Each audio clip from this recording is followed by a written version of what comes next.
minyak kita RON 95 paling rendah di dunia. Harga minyak RON 95 paling rendah di dunia? Tak betul tu Anwar. Berdasarkan ranking harga minyak dunia, Malaysia sekarang ni berada di tangga ke-20.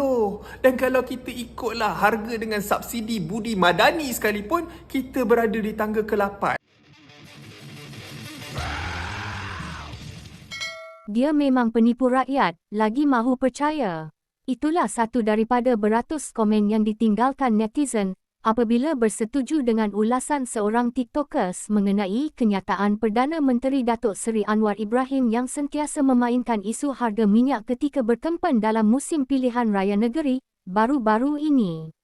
Menerusi video yang dimuat naik di akaun TikTok Naim Brundaj itu, individu ini dilihat kesal dengan kenyataan PMX yang suka memutabelitkan fakta dalam usaha untuk mengangkat dirinya sebagai Perdana Menteri yang berjaya mengawal harga minyak di negara ini.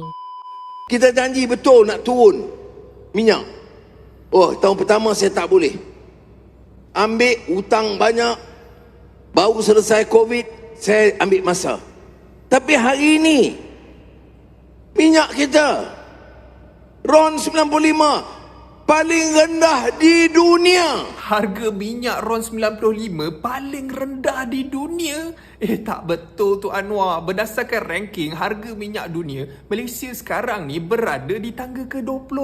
Dan kalau kita ikutlah harga dengan subsidi Budi Madani sekalipun, kita berada di tangga ke-8.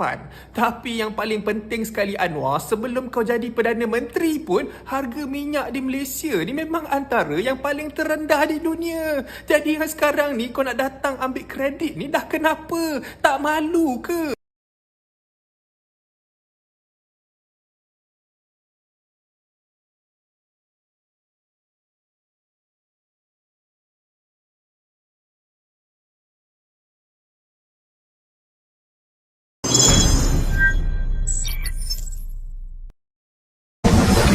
Subscribe with notifications on.